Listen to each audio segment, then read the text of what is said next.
जय श्री कृष्णा। आर्यव्रत की कहानियों में आपका स्वागत है। आज मैं आपको सुनाने जा रही हूँ श्री दुर्गा व्रत कथा। तो चलिए शुरू करते हैं। एक समय बृहस्पति जी ब्रह्मा जी से बोले, हे ब्राह्मण श्रेष्ठ, चैत्र व अश्विन मास के शुक्ल पक्ष में नवरात्र का व्रत और उत्सव क्यों किया जाता है? इस व्रत का क्या फल है? इसे किस प्रकार करना उचित है? पहले इस व्रत को किसने किया, सो विस्तार से कहिए। बृहस्पति जी का ऐसा प्रश्न सुन ब्रह्मा जी ने कहा, हे बृहस्पति, प्राणियों के हित की इच्छा से तुमने बहुत अच्छा प्रश्न किया है। जो मनुष्य मनोरथ पूर्ण करने वाली दुर्गा, महादेव, सूर्य और नारायण का ध्यान करते हैं, वे मनुष्य धन्य हैं। यह नवरात्र व्रत सारी मनोकामनाओं को पूर्ण करने वाला है। इसके करने से पुत्र की कामना वाले को पुत्र, धन की लालसा वाले को धन, विद्या की चाहना वाले को विद्या और सुख की इच्छा वालों को सुख मिलता है। इस व्रत को करने से रोगी मनुष्य का रोग दूर हो जाता है। मनुष्य की संपूर्ण विपत्तियां और तकलीफें दूर हो जाती हैं और घर में समृद्धि की वृद्धि होती है। बंदिया को पुत्र प्राप्त होता है, समस्त पापों से छुटकारा मिल जाता है और मन का मनोरथ सिद्ध हो जाता है। जो मनुष्य इस नवरात्र व्रत को नहीं करता, वह अनेक दुखों को भोगता है और कष्ट व रोग से पीड़ित हो अंगहीनता को प्राप्त होता है। उसके संतान नहीं होती और वह धन धान्य से रहित हो भूख और प्यास से व्याकुल घूमता फिरता है तथा संज्ञाहीन हो जाता है। जो साधवा स्त्री इस व्रत को नहीं करती, वह पति सुख से वंचित हो नाना दुखों को भोगती है। यदि व्रत करने वाला मनुष्य सारे दिन का उपवास न कर सके तो एक समय भोजन करे और 10 दिन बांधवों सहित नवरात्र व्रत की कथा का श्रवण करें। हे बृहस्पति, जिसने पहले इस महाव्रत को किया है, वह कथा मैं तुम्हें सुनाता हूँ, तुम सावधान होकर सुनो। इस प्रकार ब्रह्मा जी का वचन सुनकर बृहस्पति जी बोले, हे ब्राह्मण मनुष्य का कल्याण करने वाले, इस व्रत के इतिहास को मेरे लिए कहो, मैं सावधान होकर सुन रहा हूँ। आपकी शरण में आए हुए मुझ पर कृपा करो। ब्रह्मा जी बोले, प्राचीन काल में मनोहर नगर में पीढ़त नाम का एक अनाथ ब्राह्मण रहता था। वह भगवती दुर्गा का भक्त था। उसके संपूर्ण सद्गुणों से युक्त सुमति नाम की एक अत्यंत सुंदर कन्या उत्पन्न हुई। वह कन्या सुमति अपने पिता के घर बाल्यकाल में अपनी सहेलियों के साथ क्रीड़ा करती हुई इस प्रकार बैठने लगी जैसे शुक्ल पक्ष में चंद्रमा की कला बैठती है। उसका पिता प्रतिदिन जब दुर्गा की पूजा करके होम किया करता, वह उस समय नियम से वहां उपस्थित रहती। एक दिन सुमति अपने सखियों के साथ खेल में लग गई और भगवती के पूजन में उपस्थित नहीं हुई। उसके पिता को पुत्री की ऐसी असावधानी देखकर क्रोध आया और वह पुत्री से कहने लगा, अरे दुष्ट पुत्री, आज तूने भगवती का पूजन नहीं किया, इस कारण किसी दुष्ट रोगी या किसी दुख को भोगने वाले मनुष्य के साथ तेरा विवाह करूंगा। पिता का ऐसा वचन सुन सुमति को बड़ा दुख हुआ और पिता से कहने लगी, हे पिता, मैं आपकी कन्या हूँ तथा सब तरह से आपके निर्भर हूँ। जैसे आपकी इच्छा हो वैसा ही करो। राजा से, तुष्टि से, दरिद्र से अथवा जिसके साथ चाहो मेरा विवाह कर दो, पर होगा वही जो मेरे भाग्य में लिखा है। मेरा तो अटल विश्वास है, जो जैसा कर्म करता है उसको कर्मों के अनुसार वैसा ही फल प्राप्त होता है, क्योंकि कर्म करना मनुष्यों के अधीन है पर फल देना ईश्वर के अधीन है। जैसे अग्नि में पड़ने से तृणादि उसको अधिक प्रदीप्त कर देते हैं, इस प्रकार कन्या के निर्भरता से कहे हुए वचन सुन उस ब्राह्मण ने क्रोधित हो अपनी कन्या का विवाह एक तुष्टि के साथ कर दिया और अत्यंत क्रोधित हो पुत्री से कहने लगा, हे पुत्री, अपने कर्मों का फल भोगो, देखे भाग्य के भरोसे रहकर क्या करती हो। पिता के ऐसे कटु वचन को सुन सुमति मन में विचार करने लगी, अहो, मेरा बड़ा दुर्भाग्य है जिससे मुझे ऐसा पति मिला। इस तरह अपने दुख का विचार करती हुई वह कन्या अपने पति के साथ वन में चली गई और डरावने कुशायुक्त उस निर्जन वन में उन्होंने वह रात बड़े कष्ट से व्यतीत की। उस गरीब बालिका की ऐसी दशा देख देवी भगवती ने पूर्व पुण्य के प्रभाव से प्रकट हो सुमति से कहा, हे दीन ब्राह्मणी, मैं तुझसे प्रसन्न हूँ, तुम जो चाहो सो वरदान मांग सकती हो। भगवती दुर्गा का यह वचन सुन ब्राह्मणी ने कहा, आप कौन हैं, वह सब मुझसे कहो। ब्राह्मणी का ऐसा वचन सुन देवी ने कहा, मैं यादि शक्ति भगवती हूँ, मैं ब्रह्म विद्या व सरस्वती हूँ। प्रसन्न होने पर मैं प्राणियों का दुख दूर कर उनको सुख प्रदान करती हूँ। हे ब्राह्मणी, मैं तुझ पर तेरे पूर्व जन्म के पुण्य के प्रभाव से प्रसन्न हूँ। तुम्हारे पूर्व जन्म का वार्तान सुनाती हूँ, सुनो। तुम पूर्व जन्म में निषाद की स्त्री थी और अति पतिव्रता थी।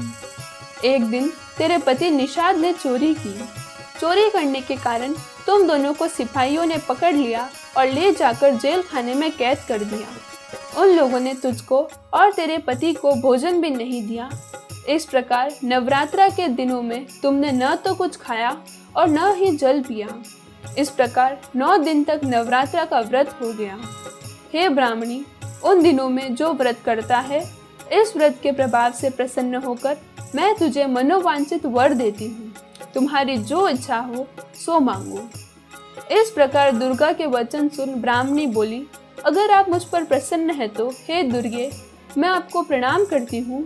कृपा करके मेरे पति का कोट दूर करो। देवी ने कहा, उन दिनों तुमने जो व्रत किया था, उस व्रत का 1 दिन का पुण्य पति का कोट दूर करने के लिए अर्पण करो।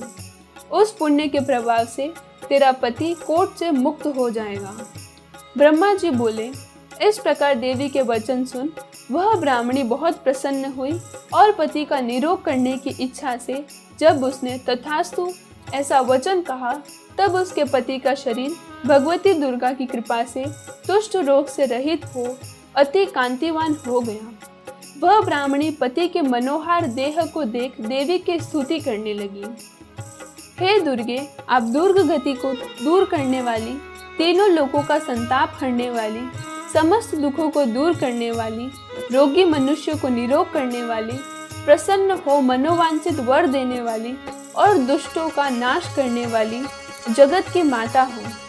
हे अम्बे, मुझ निरपराध अबला को मेरे पिता ने पुष्टि मनुष्य के साथ विवाह कर घर से निकाल दिया। पिता से तिरस्कृत निर्जन वन में विचर रही हूँ। आपने मेरा इस विपदा से उद्धार किया है। हे देवी, आपको प्रणाम करती हूँ, मेरी रक्षा करो। ब्रह्मा जी बोले, हे बृहस्पति, उस ब्राह्मणी की ऐसी स्तुति सुन देवी बहुत प्रसन्न हुई और ब्राह्मणी से कहा, हे ब्राह्मणी, तेरे उदायल नामक अति बुद्धिमान, धनवान, कीर्तिवान और जितेंद्र पुत्र शीघ्र उत्पन्न होगा। ऐसा वर प्रदान कर देवी ने ब्राह्मणी से फिर कहा कि हे ब्राह्मणी, जो कुछ तेरी इच्छा हो वह मांग ले। भगवती दुर्गा का ऐसा वचन सुन सुमति ने कहा, हे भगवती दुर्गे, अगर आप मुझ पर प्रसन्न हैं तो कृपा कर मुझे नवरात्रा व्रत की विधि और उसके फल का विस्तार से वर्णन करें। महात्मय, इस प्रकार ब्राह्मणी के वचन सुन दुर्गा ने कहा, हे ब्राह्मणी, मैं तुम्हें संपूर्ण पापों को दूर करने वाले नवरात्रा व्रत की विधि बताती हूँ, जिसको सुनने से मोक्ष की प्राप्ति होती है। अश्विन मास के शुक्ल पक्ष की प्रतिपदा से लेकर 9 दिन तक विधि पूर्वक व्रत करे। यदि दिन भर का व्रत न कर सके तो एक समय भोजन करे। विद्वान ब्राह्मणों से पूछकर घट स्थापना करे और वाटिका बनाकर उसको प्रतिदिन जल से सींचे।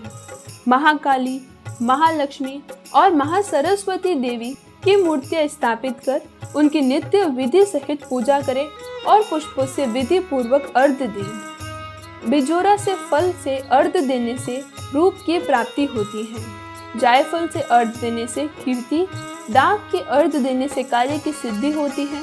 आंवले से अर्घ्य देने से सुख की प्राप्ति और केले के अर्घ्य देने से आभूषणों की प्राप्ति होती है। इस प्रकार पुष्प व फूलों से अर्घ्य देकर व्रत समाप्त होने पर 90 दिन यथा विधि हवन करें।